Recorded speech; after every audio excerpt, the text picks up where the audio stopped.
Terima kasih atas sambutan hangatnya di Penida Official.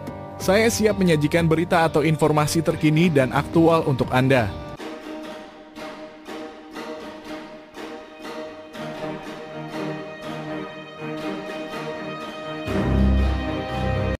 Pernyataan Prabowo Subianto tersebut menyoroti kekhawatirannya terhadap pihak-pihak yang terlalu ambisius dalam mengejar kekuasaan hingga rela menghalalkan segala cara, termasuk dengan membeli kekuasaan.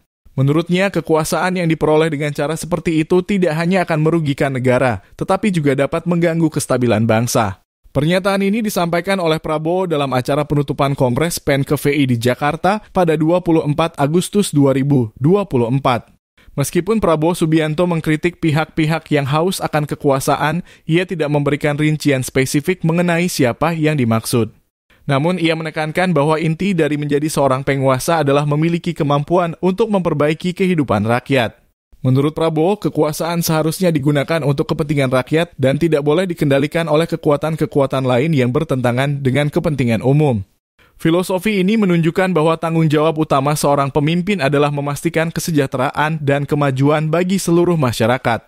Prabowo Subianto menegaskan bahwa untuk memperbaiki kehidupan rakyat, kekuasaan memang diperlukan. Namun di era demokrasi saat ini, kekuasaan tidak bisa diraih tanpa persetujuan dari rakyat. Menurutnya, seseorang yang ingin berkuasa harus meminta restu dari mayoritas rakyat dengan cara yang benar, yaitu melalui proses demokratis dan sah. Prabowo menekankan pentingnya mendatangi rakyat dan mendapatkan mandat kekuasaan dari mereka. Selain itu, Prabowo juga mengingatkan agar tidak ada pihak yang melakukan operasi intelijen terhadap lawan politiknya. Menurutnya, tindakan tersebut tidak sesuai dengan aturan yang berlaku dan bisa merusak integritas proses politik yang demokratis. Pesan ini seolah mempertegas komitmen Prabowo terhadap praktik politik yang bersih dan beretika. Prabowo Subianto menegaskan bahwa operasi intelijen seharusnya difokuskan untuk kepentingan bangsa dan negara, bukan untuk menargetkan individu tertentu, terutama lawan politik. Ia mengkritik penggunaan metode lama seperti adu domba dan pengintaian yang hanya akan merusak tatanan politik.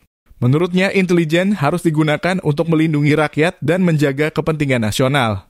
Selain itu, Prabowo juga menyindir fenomena maraknya siniar dalam kurung, podcast, dan konten di media sosial di mana orang-orang banyak membicarakan berbagai topik, termasuk tentang dirinya.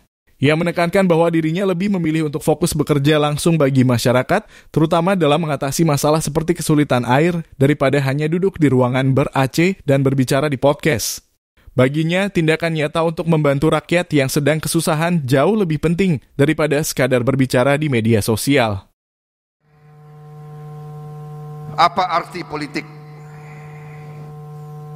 Apa arti politik? Arti politik yang saya belajar dari buku. Arti politik dalam arti keilmuan. Politik adalah suatu kehendak untuk memperbaiki kehidupan rakyat. Itu arti politik yang diajarkan di fakultas. Keinginan, kehendak untuk memperbaiki kehidupan rakyat. Kemudian dalam pelaksananya, ya, politik mengatur kekuasaan. Dan karena ingin menjalankan politik untuk memperbaiki kepentingan rakyat, perlu untuk berkuasa, perlu untuk mendapat kekuasaan. Tapi kita memilih mendapat kekuasaan, meraih kekuasaan dengan minta izin dari rakyat. Kita datang ke rakyat, minta rakyat untuk memberi mandat kekuasaan kepada kita. Saudara-saudara sekalian, itu yang dijalankan oleh semua partai politik. Itu yang kita jalankan, walaupun mereka-mereka yang terlalu haus dengan kekuasaan dan kadang-kadang kekuasaan itu hendak dibeli, hendak diatur, hendak dikendalikan oleh kekuatan-kekuatan lain, kekuatan-kekuatan di luar kepentingan rakyat. Nah, ini yang bisa mengganggu dan bahkan akan merugikan suatu bangsa. Saudara-saudara sekalian, niat baik sangat penting, tapi niat baik tidak cukup. Kita, bangsa kita, orang-orang yang niat baik, orang-orang yang berkeinginan baik, orang-orang yang dibesarkan oleh guru, oleh ustadz, oleh orang tua dengan nilai-nilai yang baik, sering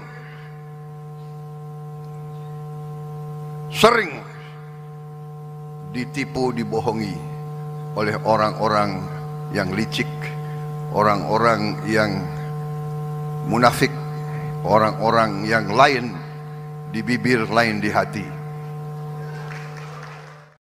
Sekian berita yang dapat kami sampaikan hari ini. Sampai jumpa pada waktu berikutnya dan berita selanjutnya. Jangan ragu untuk subscribe dan memberikan komentar. Salam dari Penida Official.